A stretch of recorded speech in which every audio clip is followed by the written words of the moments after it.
Yo, yo, yo, what's going on, man? It is the Lobby Podcast Arcade Edition. Man, we got another guest that's came back, man. A Gamers Nostalgia, Chris, is in the building, man. He's back. We got a lot of new news. We got stuff we want to cover, topics and stuff like that. So I'm going to let him get the floor real quick and get y'all update on what's going on.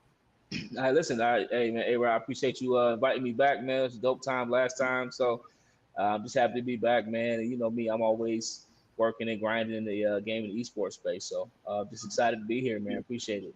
Indeed, indeed, indeed. So, one thing I wanted to talk about too is that I follow you a lot, and I noticed that you had something that was going on at the end of the year as like a gaming event. Could you please like elaborate on what that is? Oh, for sure. Okay, so each year I do a big annual event called Upstate Uproar, right? And so I we started it years ago because we was like, you know what, our region doesn't really have a lot of like really big gaming and esport events Yeah, here, like like and so like you know like what, like we e- felt like Rochester's one of those spots that is we got the Strong Museum of Play here, we got RIT, which turns out some of the best coders, programmers, and developers in America when it comes to the gaming, right? So we have all this talent here, but then we don't have anything that consistently showcases it from the competitive aspect of it. So we was like, you know what, let's create this thing, and it's something that didn't exist here in Rochester, and now it does. You know, we host it each year. We have players that come from all over the United States to play in it. They've come from Buffalo, Syracuse, Toronto, local area, but then they've also come from Chicago, from Texas, from California. We had a couple players from Puerto Rico last year. That was actually pretty dope, man. I was like, yo, wow, we made wow, y'all come here, yeah, that's right? awesome, So man. that was cool. That's Some of our awesome. friends in Toronto, they come down, they cross the border, they come compete in the tournaments and events. So it's a really dope thing. It's a great experience. People come in, they get to showcase their art, they get to showcase their talent. The players get to showcase what they've been doing all year long.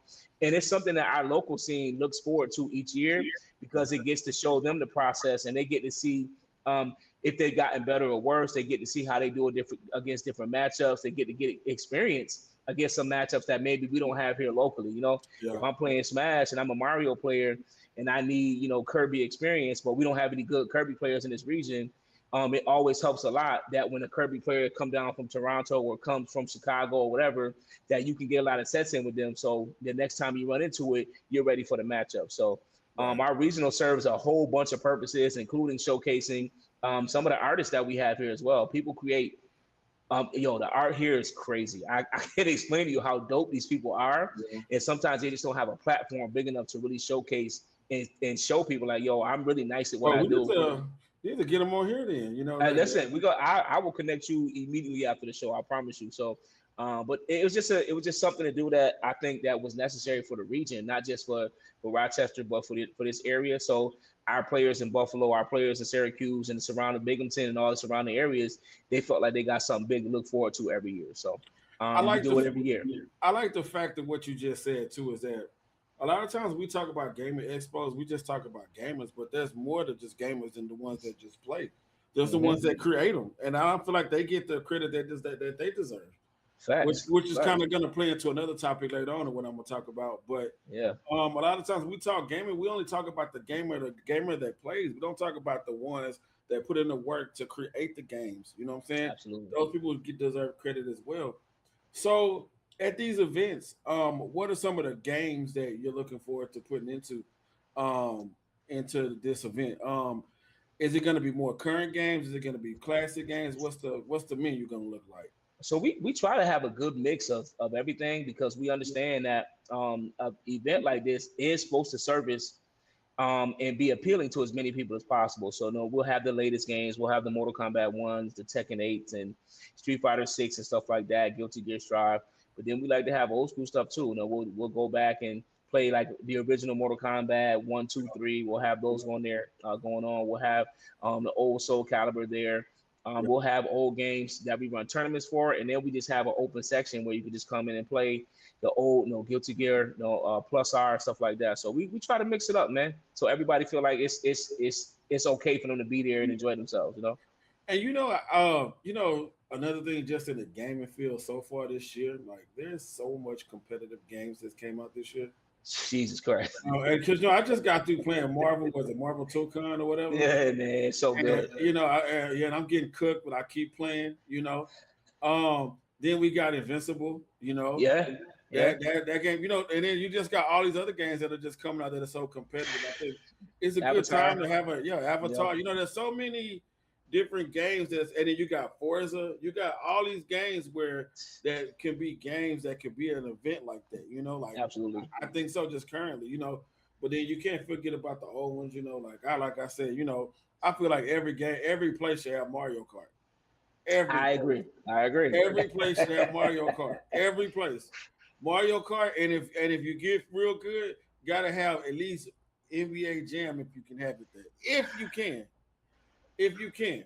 But we working on that. We working on that. So that's the event, man. I am going to personally attend this event because I feel like support is one of the bigger things, and also networking is one of the bigger things in this. Also, one of the big things in this too. But I see you putting so much work behind the scenes of it. I try to support you. I know another guy, Kevin Fair. He does it in Chicago. Same thing. Shout out to Kevin Fair doing his thing. I really like to see how y'all do a lot of positivity.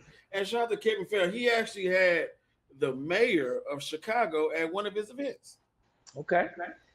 And I think and like the thing is, I really want to get him on the show again, or get him on the show and just really talk about a lot of things. For sure. I was in one of his Tekken, or was it Tekken? No, it was Invincible tournaments. Okay. He hosts a lot of tournaments, but he's a really good guy, man. I really like what they're doing with competitive gaming and just gaming in general for the community. So love to hear it. There's that. What are some of the biggest challenges that you face when you trying to come up with a lot of these events? Because there's a lot of stuff behind the scenes that I think that like what are some of the things that like when you plan these things like that you go through? Obviously, the first thing I think people don't like to talk about it, but it's a real barrier sometimes, the financial aspect of it, right? Just Absolutely. Having the money to rent these venues out, and because when you do something bigger, you have to have a bigger space than you normally will operate your locals at. So absolutely, renting out larger venues, all the restrictions that come with it. 2 years ago, we had it at the Rochester Riverside Convention Center. That space is like 60,000 square feet. So it's a huge location. Yes, but what comes with that is you have to get permits and you have to, get the okay. You got to have your insurance up to date, all that kind of stuff. So it's a lot of things that people don't realize go into running these events. But the money aspect of it and just having everything paid like it's supposed to be is really, really tough sometimes. And a lot of TOs, if you look at it, a lot of people who organize tournaments, specifically in the fight game community, they are not people who are like trying to come up on a quick buck.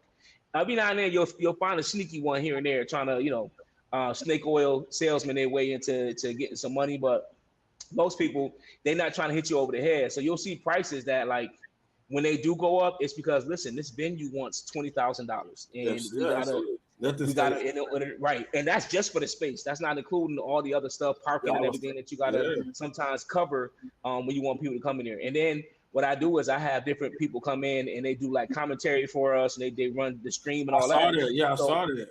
Putting up for them, paying for their hotel, for them to come run the stream and paying them to come do their services for us. Like these things are not cheap all the time. And sometimes you can end up behind the 8 ball, not even realizing like, holy crap, like I spent more than I realized. And damn, I broke even, which is a lot of TOs will be okay with it.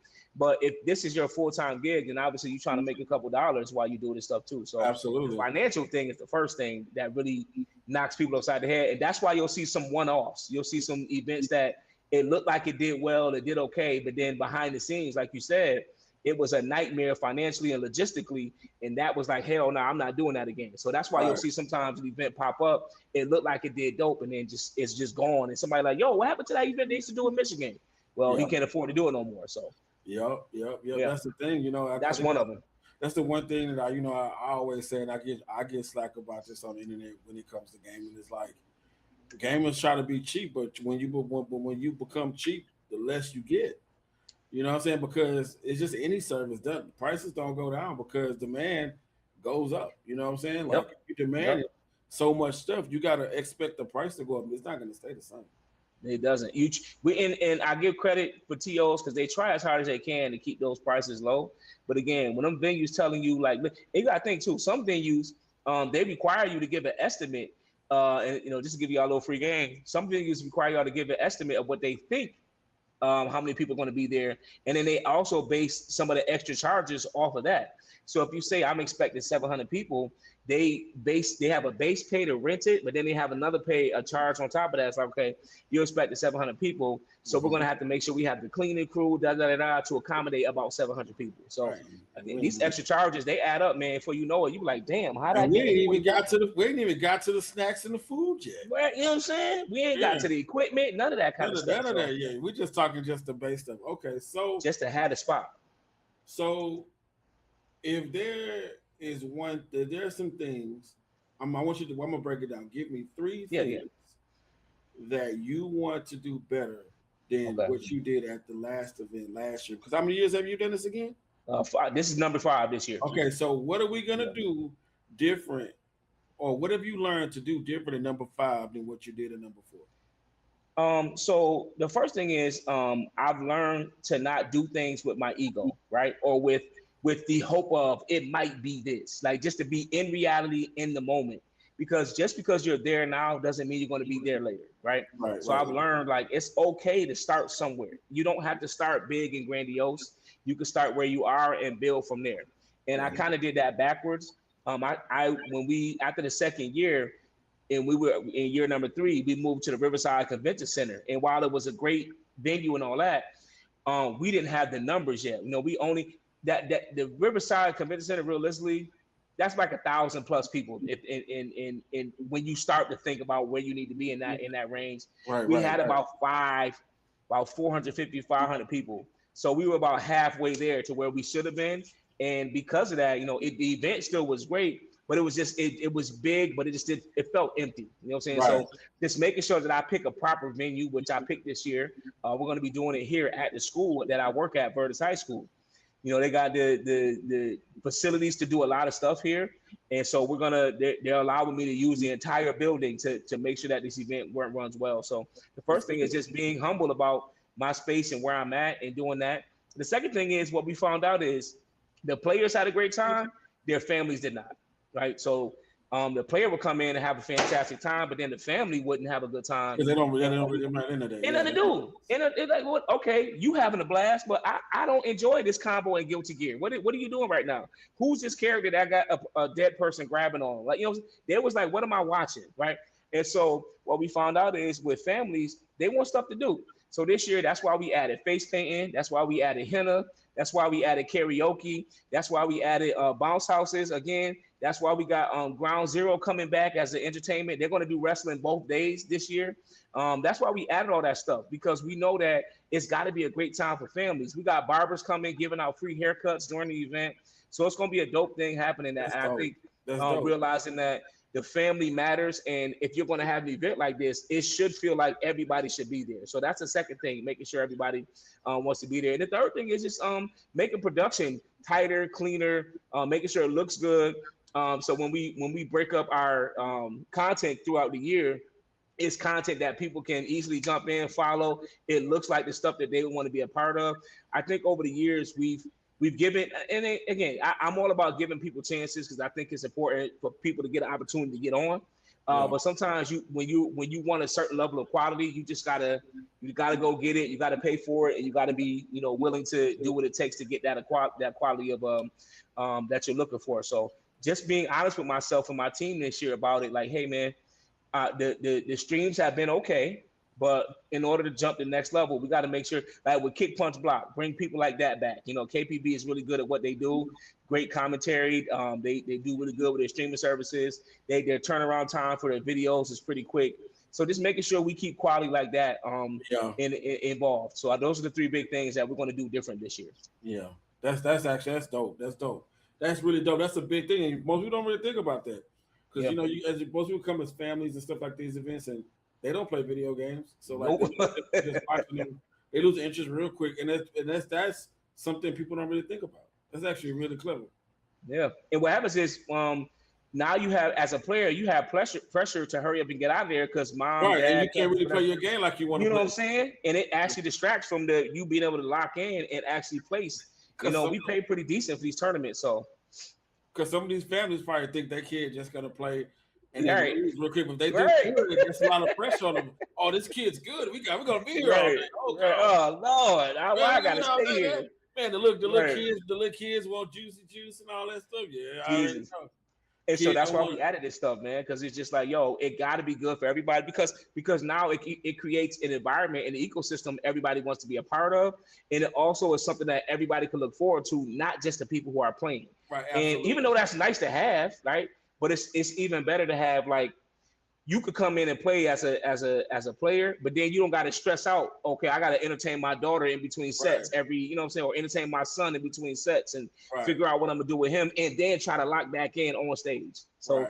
we That's try to what's take up. that aspect out too, you know. That's good. That's good. That's a really good concept, man. That's really, really good, man. We're gonna have to get a flyer or something and have to send it to me to make sure I put it Absolutely, on I'll give these you all things that. so I I'll can give promote you that. all that. That's my fault for not sending it sooner. My bad. I No, got no, you. you good, you good. Because usually I would put that on the screen while we talking or whatever. Next time, which we'll be back, we'll talk more about it within the next couple of Yes, weeks sir. Yes, or sir. whatever. So yeah, that's a really good thing, man. And then again, it's around that time. It's August. Yeah. School is starting back up. So when school starts back up, we know what season's starting. Oh That's boy. esports is coming back. Yeah. And so, what is some of the things as an esports coach um, that you have to prepare for when you come into a new season? Because I'm pretty sure you get new students, Yep. different type of students, different games that can change during that season. How do you prepare for all of that, and how do you do a trial for that? How do you do that? So it's a little easier for me because we're actually considered an all year round school. So Right. we're back in school already. We came back July 27th. Oh, y'all So don't take no. Oh, you are. Oh, this is a year round school. Y'all take listen, no break. Oh, we left wow. June 28th, and the staff, as a staff, I had to come back July 21st, Oh, 24th, I mean. wow. So we've been back. We've been back for a while. Wow. So That's I wild. actually just took my kids, but the summertime session is dope because we get to travel and do more too. Like Right. I just took my kids to Finger Lakes Community College yesterday, Uh-huh. and to meet their esport coach and their esport program, and then they got to do a bunch of stuff and the food and see what collegiate esports was like and what it would Yeah, I'm be about like to to get in live on contact with campus. that guy. Yeah, I'm about to get in Yeah, contact. for sure, for sure. So we did that, and then next week I'm taking them to RIT. We're gonna meet their esport program, and like they get to ask questions and play against some of the top tier players in this region. So just stuff like that. We get to do more of that over the summertime. So it's a lot more. We still teach and all that, but it's a lot more fun and travel, and it's a little more open for the kids. So, Right. but Right. as far as like the team, just like you said, this year alone we have a record 80 freshmen coming into the high school this year. So Oh, wow. that's pretty good for a mid-sized charter school. Right. Typically, and not to brag, but part of the reason why so many kids chose the school this year is because our esport program. They came in, they saw this room, they saw the what the kids were doing, they saw the games on the screen, they saw that things were updated, and that's why to me it's so important to have people who know what they're doing in these positions because That's it true. literally can be the reason that people come here and they don't come here. Right. I know what people are looking for in gaming, so to have that ready and on display when they show my classroom wall is a big deal. Yeah, So because you gotta sell before, that to parents. Because for sure, you have to sell it to parents that are probably not even gamers to feel absolutely, comfortable and they having looking like gamers. what? Who cares, right? They looking like, why do I care about this? And I'm like, oh, because your son actually can. We're an all boys school, right? Which is Right. actually a strike against us for young teenage boys. Like, ain't no girls here. I don't want to Right. go there, right? Right. Right. Right. That's Right. a problem. You know what I'm saying? And then, like you said, we're all year round. So sometimes we end up knowing that we're going to start with 2 strikes against us, and now all of a sudden having this gaming program kind of takes one of those strikes away Right. because they don't care that it's an all boys school. What you mean? I get a class? But wait, hold on. So for 56 minutes, I get to come in here and play. I'm gonna learn, but I'm also play too. That so now I talk to the parents. I listen. Your son is gonna learn all the different trades and opportunities in the game and the esport world, so he can leave this class and go straight into the gaming industry or go straight to college. And then when they get to the position where it's time to work, they Mhm. they make it 60, 70, 80,000 Right. sometimes off the rip because of what they got here. And then the kids like, yo, I'm in here pressing buttons during the day. And wait, we got a team and a club too. Yeah. And wait, you let people come in when their grades is good, even when it's not their class. Yes. Yeah. So all those things happen. And I think that contributed to us having an 80 freshmen coming in this year, which makes a difference because we already have 20 players on our esports team. And, you know, I only got so many slots. So now I'm trying to figure out with these new freshmen coming in, because none of the kids who or seniors that graduated were on the esports team. They all were either sophomores or juniors. You know what I'm saying? So we got still here. They're still right. Here. So they still there. So they still been fighting for their spot all summer long too. Right. So now with the tryout, what we do is we have them go against other players in their game. We give them a couple days. It's a 2-day tryout, and then afterwards we see whether or not they make it or not. For the kids who don't make it, we still encourage them to come to game club because most of the kids who play on a team come to game club every week, and that's your chance to still play and practice against them. And then when it's time for the next tryout for the spring session, then you're ready for that. You know what I'm saying? Yeah, that's actually that's and I think that's a lot of things people don't understand, like that part of gaming. Like me, I'm real avid about competitiveness. I was actually about to make a TikTok earlier about competitiveness in gaming because I feel like gotta do it. This is how I feel, man. This is what I was gonna talk about because you know Madden came out today, right? Uh-huh. It come out today, right? You always got that one person on the internet that's claiming they just the best gamer in the world, the best ever because they play against their cousin Jimmy and their cousin Joe, right? But when somebody comes that's on the outside and like, yo, let's play, let's get it in, they're real nervous about it because I feel like a lot of people are competitive, but a lot of people are scared to take a loss. I think in this world, people won't compete because they're scared to take a loss.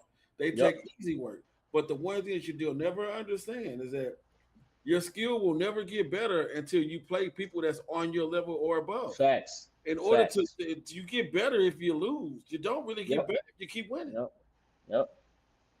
It's a tough lesson for some kid. I have a kid here who plays Sonic, and he's good, but he's just not getting better at the rate that some of his other classmates are. And he is like, you can tell.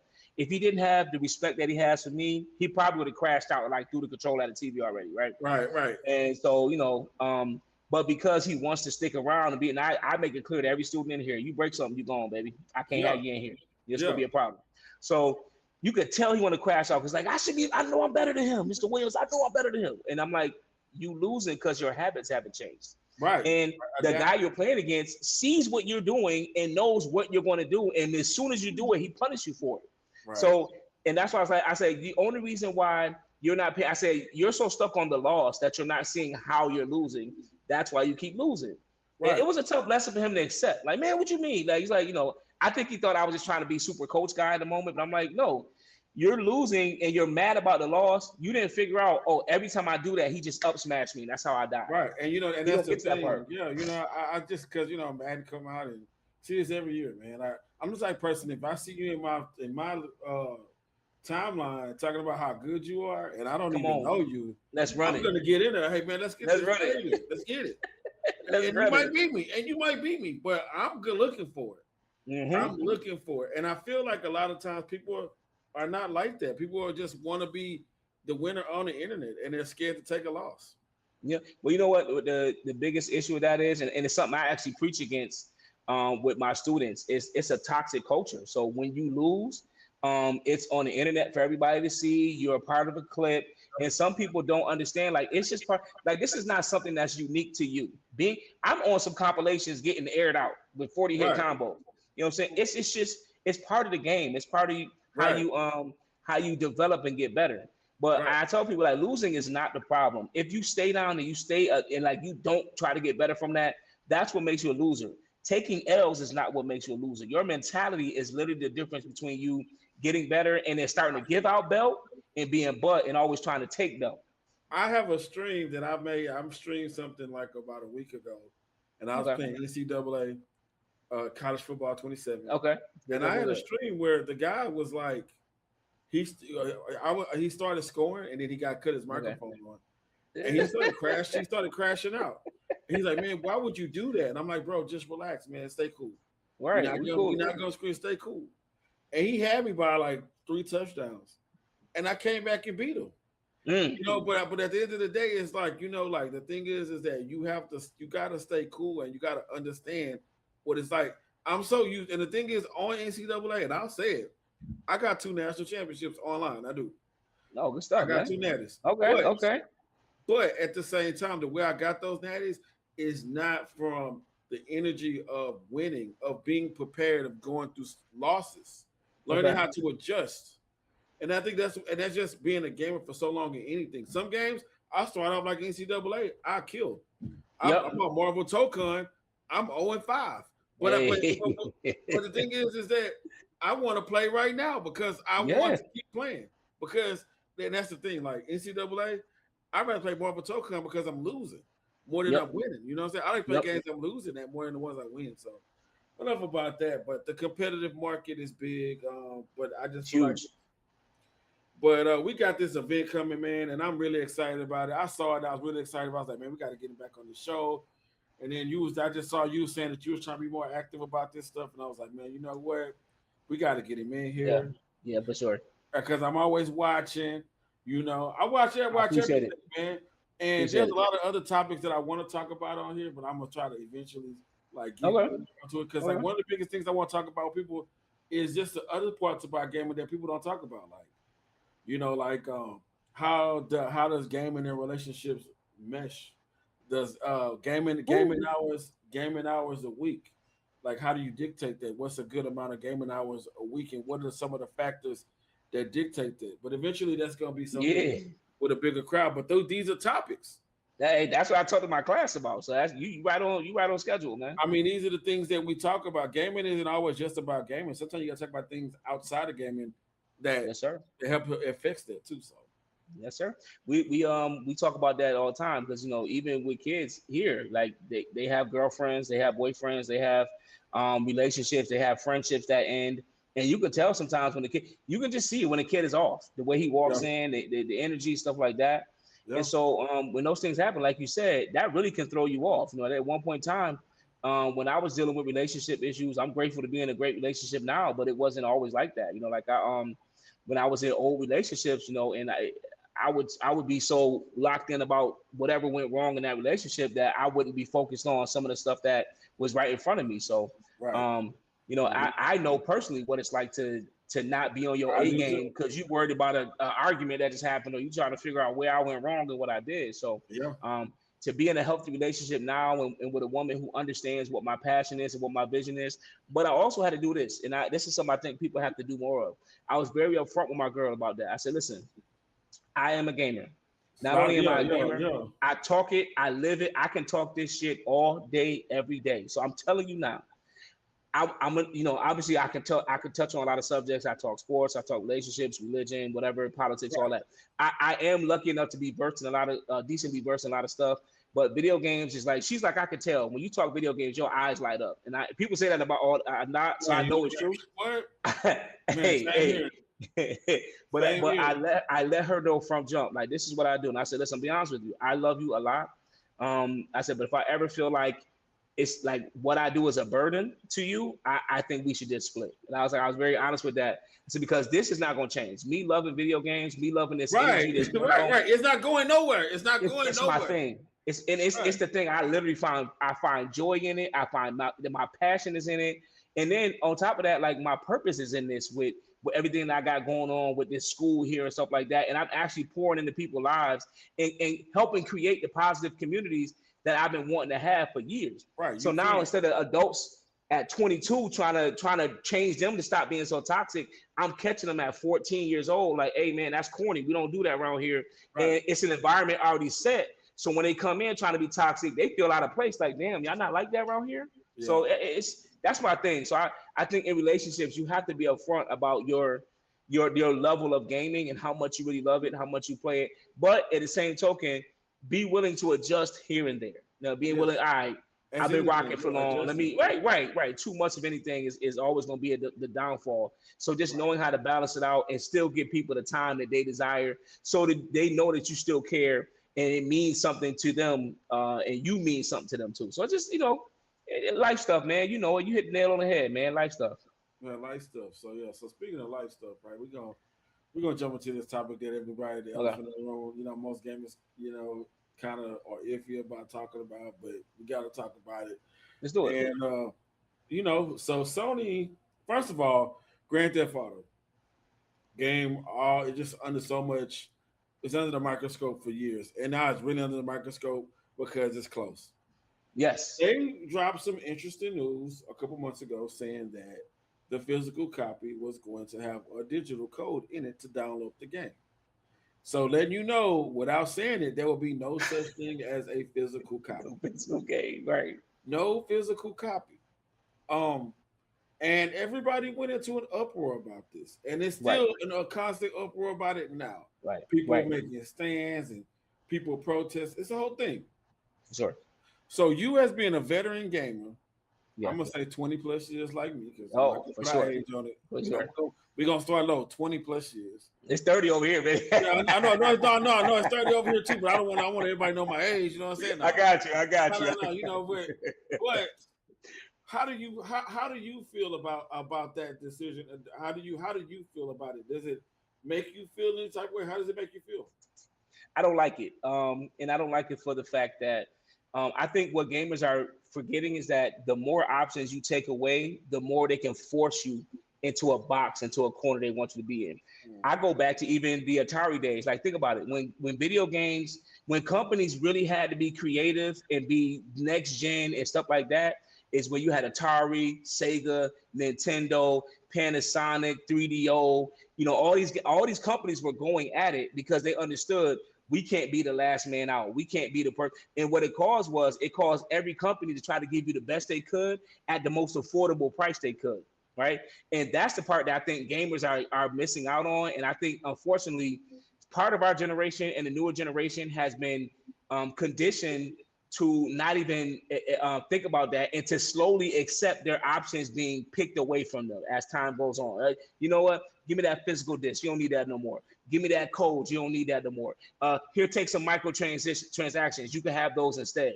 And even though I am a fan of progress, my business is called the Gamers Nostalgia. So I believe that some stuff is tried and true.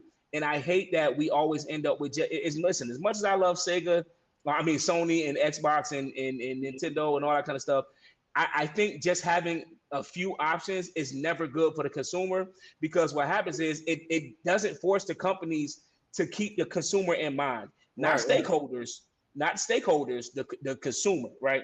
So people like you and I miss out. And like you said, things are going to go up because, inflation happens and all that. But then companies get greedy, and because we don't have an alternative, we just got to take that L. You know what I'm saying?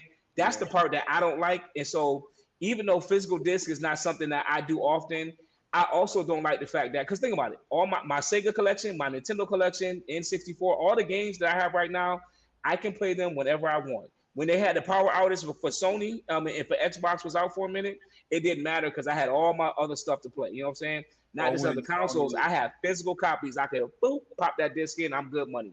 My PlayStation 2 get crazy miles still to this day. Or when PS3 had the PSN. Oh, you remember that? That was crazy. So that was crazy. I mean, and I'm glad you said that. You know why? It's because my opinion is a little different. Okay. That's why I'm glad. I'm glad that you said that. I'm glad sure. Because I'm kind of on the other spectrum. Okay, give it to me. I'm glad. I mean, it doesn't really bother me that type of way, because I mean, my main. But the thing is, your direction is more of the nostalgia. Mine is more of the future.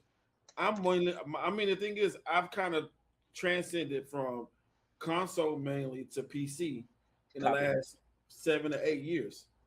When was the last time I bought a physical copy on the PC? They don't even make this shit. When have I bought it? When have I bought one? I got you. The other thing too is that, I mean, at the end of the day, like, I feel like at the end of the day, if I sell you something and you sell it to somebody else and you make money off of it, and I don't get a cut of it, I'll be upset. Okay. I feel that. You know what I'm saying? That's how I feel. Okay. I feel like, don't get me wrong, I like GameStop. I do. But GameStop makes a crunch for gamers. They It's hustle. a hustle. It's a hustle.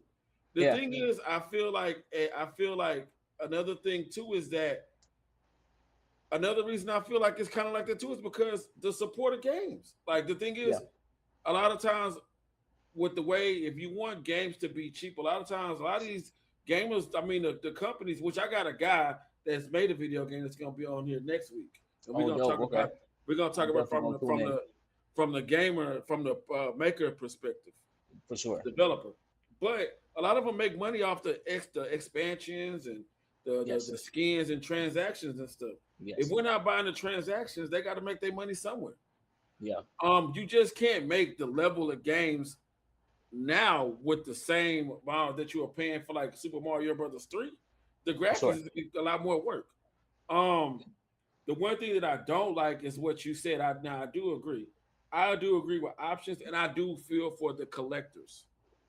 I personally feel for collectors. Yeah. Because the thing is, some people they buy the digital copy, and somehow they just buy the steel box just because they want that thing.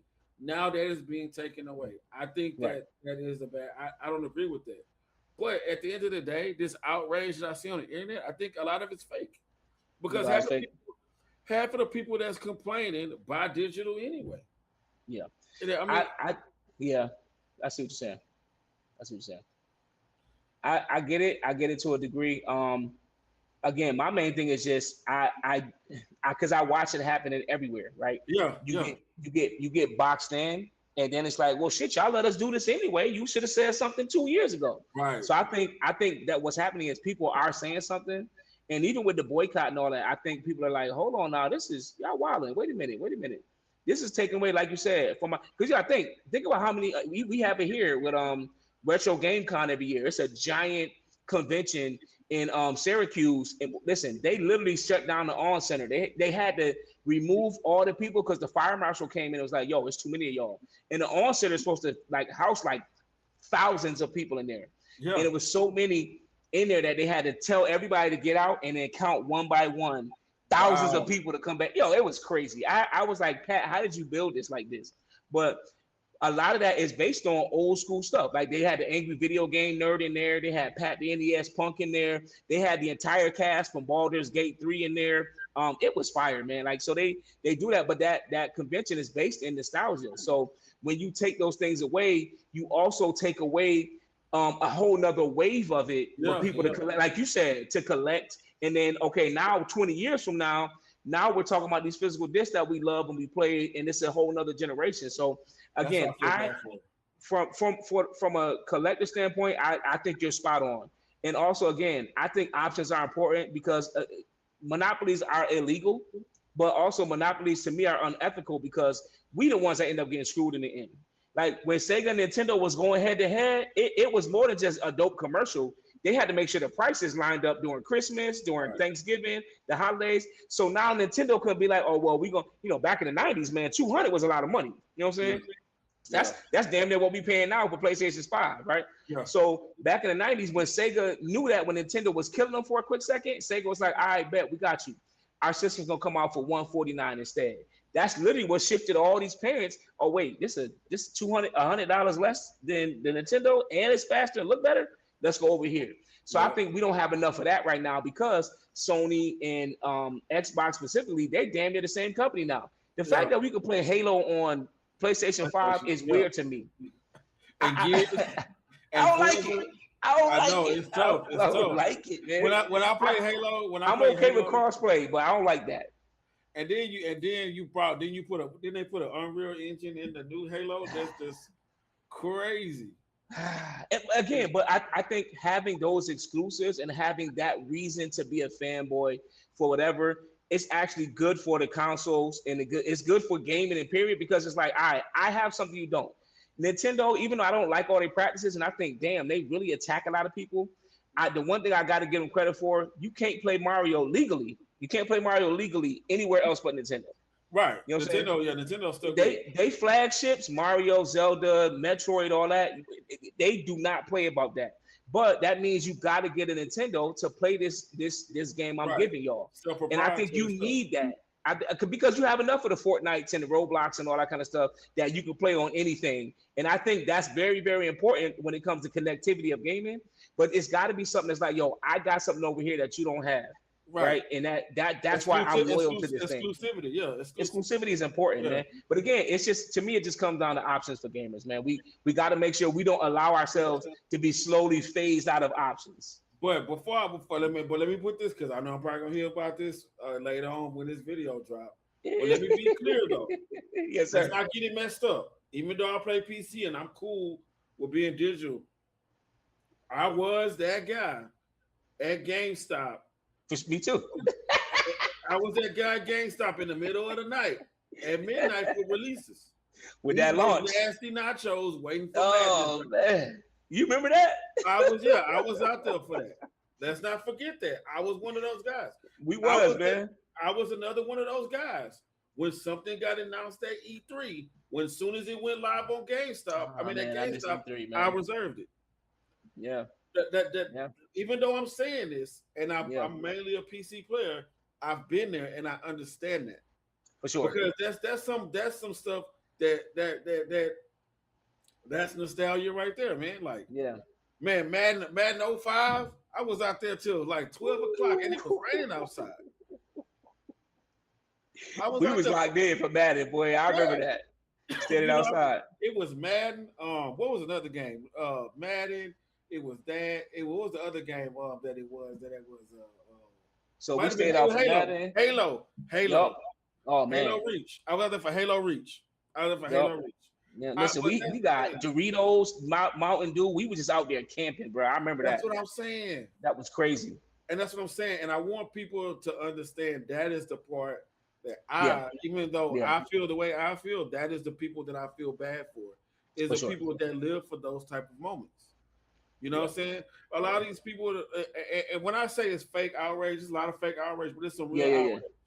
It's some fake though. You're right. It's some people doing it for clicks too. So, and again, I'm not saying you are wrong. I think what you want, and like you said, moving towards the future, I think all that is correct. I don't think you're wrong for wanting to be on PC and all that. But my main thing was just I want to make sure that we're never to the point where it's like, well, shit, everybody should just have a PC at this point. You know what I'm saying? And that's you know that's a whole other topic too about consoles.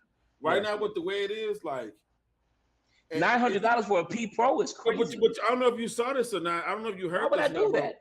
Rumor has it that the next generation, a firm is going to be working with the Xbox website. So when you buy a console, you can finance it. We're financing consoles now. I'll put this on my page if I find it, just so everybody can know. But for the Project Helix or whatever that new Xbox, they're going to have it to where you can finance it. Now we're financing consoles. That's where we're going with gaming. Yeah. And that's unfortunate because that's not good for any. That's predatory. That's what I'm talking about. That's predatory. Exactly. You gotta think. People who are, you think about it. We're older, we're smarter, we're wiser now, so we don't get caught in the hype as much as other people do. But these young cats, like these young kids who just, I gotta have it. This is what everybody got right now. I gotta be in that wave. Yes. They will do stupid things and put themselves in the debt over a console. You know what I'm saying? Right. And then the thing is, the console is already expensive. Now you gotta have interest on it. The thing is, what gaming is doing is they're trying to get it to where they can stretch out the book, because that's what they do with Game Pass. Yep. You don't buy the game, but you constantly pay a rate to where you can play the game, but you'll never own it. Right. It's not yours. Right. You can get this Xbox low key. We want you to pay for it, and low key, we kind of hope you don't pay for it all, so we can repo it, and you got to buy another one. And then put another one out there. And now we done made $3,000 off of $800 a box. Yeah. And that's it's unfortunate. Man. That's the GameStopification of gaming, Right, so but that's what we're doing. Okay, so we got it out the way, and I think this is gonna be the last topic. Yes, sir. Grand Theft Auto, right?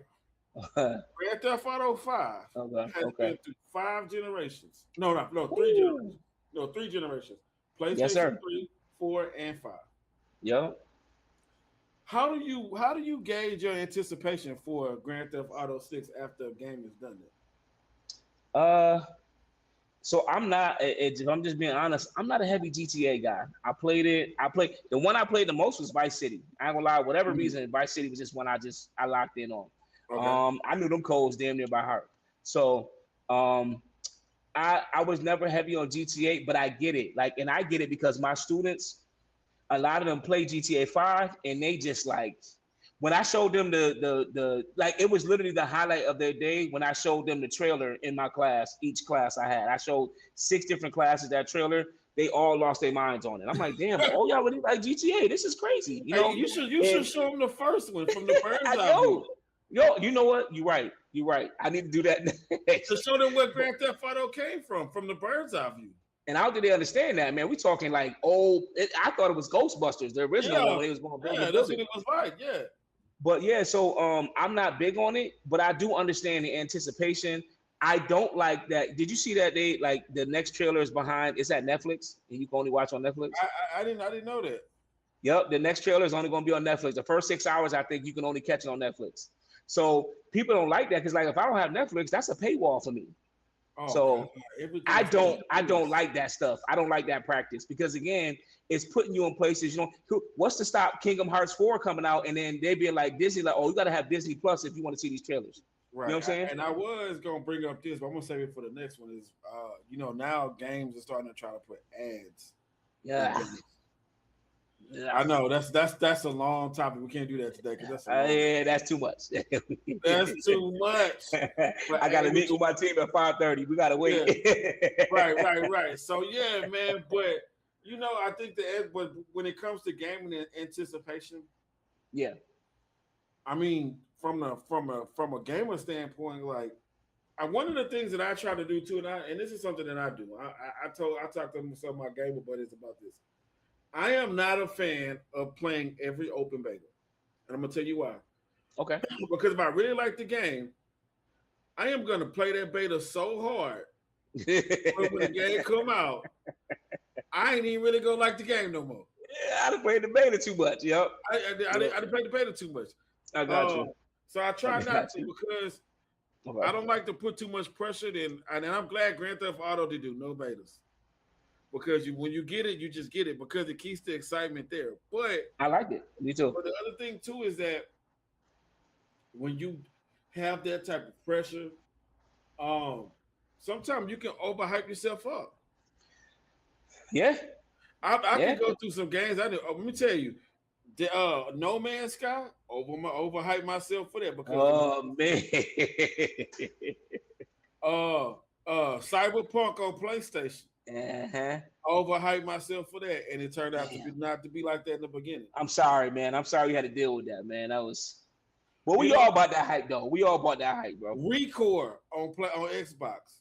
I was hyped about that. Saw that game. Was not what it was supposed to be. There's games. That's what I'm saying. And this game is way more important than those games. I believe so. And the thing is, it's just. That's hard for a developer, man. That's hard, man. Like because Grand Theft Auto, now that you got Grand Theft Auto, then people make games mods inside of Grand Theft Auto to play other games. The modding community about to go crazy. All right.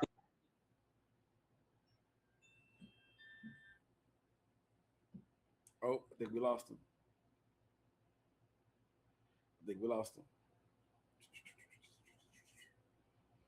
lost him. But yeah, I think that's one of the bigger things that we got to worry about is anticipation. Anticipation is one of the big things. Yeah. So yeah, but you back? Yeah, back. Sorry about that. Oh no, you good. So yeah, but yeah, that's the anticipation. That's one of the bigger things, man. So what was a game? Give me 3 games that you really anticipated on being really good and it wasn't as good as what you thought they were going to be? I hate to say this because I'm a big Mortal Kombat guy, but MK the release of Mortal Kombat ended up not being as good as I thought. It was a lot of stuff not in that game that about 6 months to a year in they finally added. So it was an incomplete game, but only because it got leaked. So Mortal Kombat 1 is one of them. I was a big fan. Back in the day, I was a big fan of, I think, Sonic 3. I thought it was going to be like the best Sonic ever because I played 2. And I was like, 2 is just like, oh, my God. And Sonic 3 was the one where you could hook it to Sonic and Knuckles, right?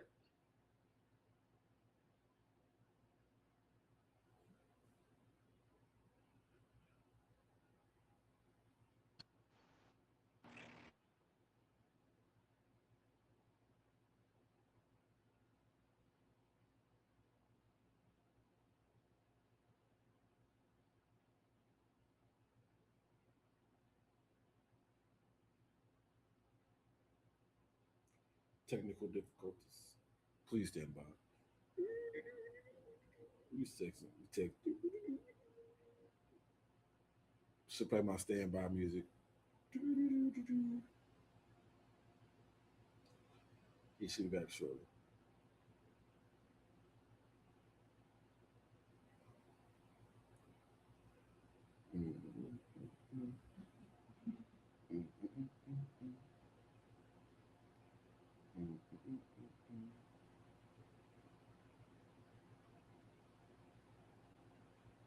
And he is gone. So, with that being said, we're going to end this show. And I want to thank Chris for coming through, being on the show, giving his output. Also, I'm going to be putting more info about that episode. I think there he goes. He's back. He's back. I don't know what's happening right now. It's okay, but we're gonna wrap. We're gonna go wrap. All right, cool. Go ahead. But first off, I want to say thank you for coming back again. I'm letting everybody know that we're gonna put more about that event. We're gonna hear more about it as it develops. We will be letting you guys know what's going on. Again, I will be participating or being at this event. Can't wait to see you, bro. Yeah, and thank you guys for all y'all support. And we're gonna try to give y'all more episodes. And with that being said, that's all for me. And I'm gonna let Chris take the floor and let us out. Listen, hey, I appreciate you, man. Thank you so much for bringing the folks out here. Hey, you do not want to miss Upstate Upward Gaming Festival this year. We are now a gaming festival. It is face painting. It's henna. We're going to have panelists there. Hey, I would love for you to be a panelist and talk about how you got into this career side, stuff like that. We're going to have karaoke. So we're going to have people up the door open, singing, all kind. It's going to be so fire this year. I can't wait for you all to experience it, man. So listen, November 7th and 8th, knock it on your calendar right now, because I promise you don't want to miss out. And you might catch me singing a little Bobby Brown. Hey, man. And on that note, y'all, man, thank y'all, and we are out. Peace. Peace.